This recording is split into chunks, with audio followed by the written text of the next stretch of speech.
नमस्कार। आज बड़ी खबर मैं आपको बताने जा रहा हूँ।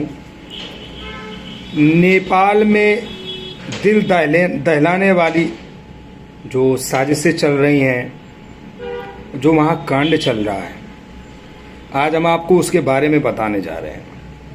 आपको वीडियो चलता हुआ नज़र आएगा। आप वीडियो में देखिए किस तरह से हिंदू मुस्लिम दंगा चल रहा है। वहाँ के बॉर्डर को बंद कर दिया गया है।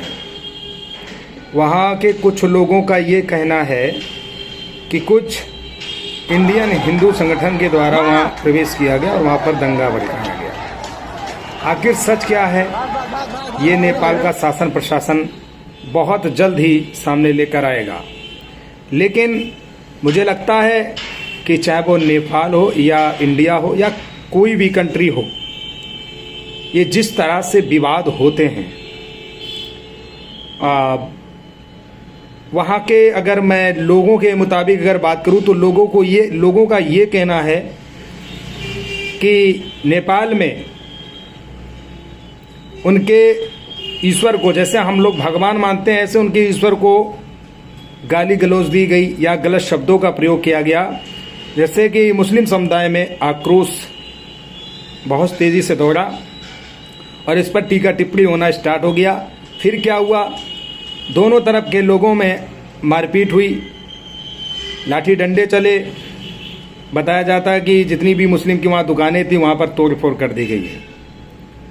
और यहाँ तक भी बताया गया कि जिस व्यक्ति के द्वारा ये अभद्र टिप्पणी की गई थी वो व्यक्ति छुपा हुआ है, वो व्यक्ति सामने नहीं आ रहा है। तो कई अदर कंट्री सर तन से जुदा करने की धमकियां देने का कार्य कर रहे हैं। मुझे ऐसा लगता है कि इस तरीके से किसी को भी कानून हाथ में नहीं लेना चाहिए और जिस व्यक्ति ने अभद्र टिप्पणी की है उसे आकर माफ़ी मांग लेना चाहिए और जो भी कानून के तहत प्रक्रिया है उसमें शामिल हो जाना चाहिए। मैं हमेशा सदैव एक ही बात कहता हूँ कि चाहे वो भारत हो या अदर कंट्री कोई भी हो, ये नफ़रत की आग अगर आप फैलाते रहेंगे तो देश कभी तरक्की नहीं करेगा। इस नफ़रत की आग को आपको बंद करना ही होगा, क्योंकि मेरा मानना है आपकी अगर लड़ाई है तो आप जाकर के पर्सनली किसी को गाली गलौज करिए या जो बनाए वो करिए, लेकिन कानून को हाथ में मत लीजिए। दूसरी चीज़, किसी के धर्म पर उंगली उठाने से पहले 4 बार सोच लीजिए, क्योंकि जिस तरह से आप अपने धर्म के संरक्षक हैं उसी तरह हर एक धर्म का व्यक्ति, हर एक मज़हब का व्यक्ति भी अपने धर्म का संरक्षक होता है। किसी के धर्म और किसी के ईश्वर पर टिप्पणी करना ये बहुत बड़ा अपराध है जो कि नहीं करना चाहिए। लोग कहते हैं कि ईश्वर एक है, नाम अनेक हैं। तो अगर आप लोग ईश्वर एक और नाम अनेक की बात करते हैं तो ये आपको सोचना चाहिए कि चाहे वो कोई मज़हब हो या धर्म हो, अगर उसका कोई भी ईश्वर है, वो अपने नज़रिए से अपने ईश्वर में श्रद्धा ढूंढते हैं और आप अपने नज़रिए से ढूंढते हो, तो इस पर भी आपको ध्यान देना चाहिए। इसलिए मेरी तरफ से ये अपील है, अगर जिस किसी व्यक्ति ने अभद्र टिप्पणी किसी के ईश्वर के लिए किया है या उनके नबी के लिए किया गया है तो कृपया करके माफ़ी मांगे और माफ़ी मांगते हुए कानून के तरफ जाकर कानून प्रक्रिया में शामिल हो। कोई काम ऐसा मत करिए जिससे लोग आपको इस तरह से बोल सकें। और जो लोग ये सर तन जुदा की बात करते हैं, मैं उनको भी एक चीज़ कहना चाहता हूँ कि ये आपको अधिकार किसी ने नहीं दिया है कि आप किसी के भी जान के मालिक बन जाएं। ये जो भी लोग करते हैं इनका भी मैं खंडन करता हूँ, हमेशा विरोध करता हूँ कि आप कानून हाथ में कोई भी व्यक्ति ना ले। और मैं दुआ करूँगा कि नेपाल में शांति हो और इस मामले पर बहुत जल्दी ही जीत प्राप्ति हो।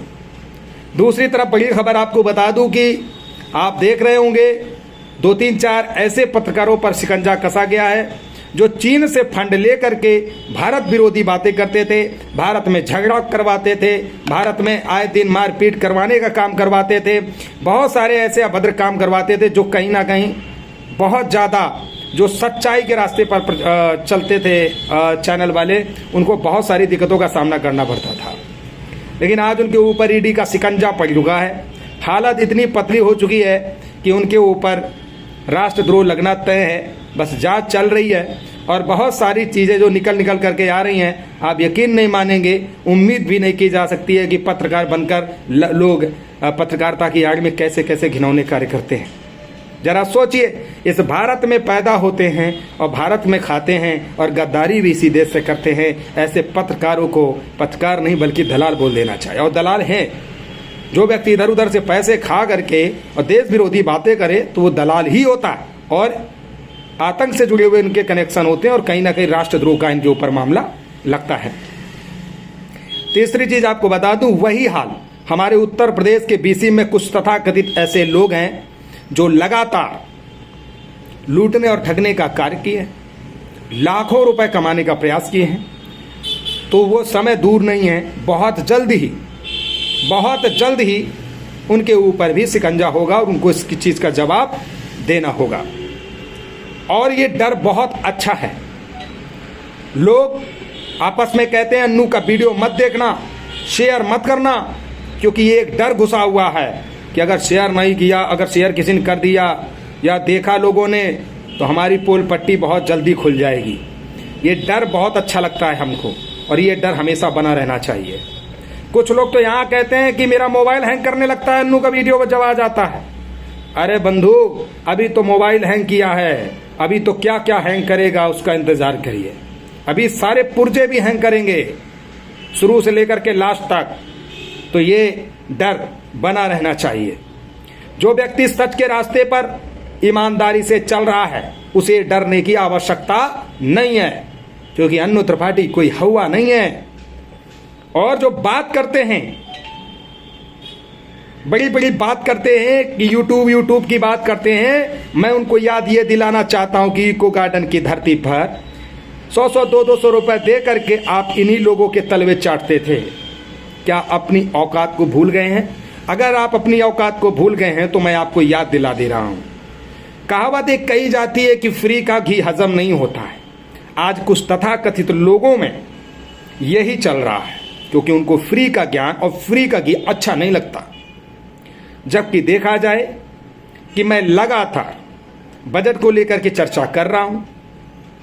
बजट का प्रस्ताव सरकार लेकर आती है, लेकिन लागू कराने के लिए लोगों को जागरूक होना पड़ता है, इसलिए ये 15 तारीख की डेट को रखा गया।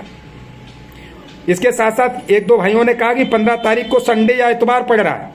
अरे मेरे भैया, धरना देने के लिए दिन नहीं देखा जाता है। अधिकारी आएंगे तो हर महादेव, नहीं आएंगे तो कम से कम मामला अपना हाईलाइट होगा और आने वाले समय में इसका जो परिणाम है वो भी देखने को मिलेगा। तो पहले तो अपनी सोच को बदलें और कार्य करें, क्योंकि इतवार और संडे का दिन ही ऐसा होता है जिस समय लोग अपने घर पे होते हैं, कम से कम लोगों को पता चल सके। बाकी लोग तो हमेशा बिजी रहते हैं। तो बंधुओं, आज की जो मैं खबरें दे रहा हूँ ये एकदम निष्पक्ष भाव से दे रहा हूँ, लेकिन नेपाल में जो ये प्रक्रिया चल रही है वो प्रक्रिया बंद होनी चाहिए। मुझे लगता है कि किसी के धर्म पर और किसी के भी मजहब पर उंगली उठाने से पहले 100 बार सोचना चाहिए, अपने गिरेबान पे झांकना चाहिए।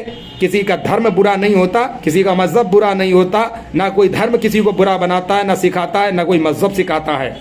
बुरे तो हम वो इंसान है जो तुच्छ प्राणी, जो हम लोग खुद गलतियां करते हैं। अगर गलतियां करते हैं तो ये आपको खुद भुगतना होगा, लेकिन कोई भी कानून अपने हाथ में लेने का अधिकार किसी को भी नहीं है। चलिए मिलते हैं अगले वीडियो में। नमस्कार, जय हिंद, जय भारत।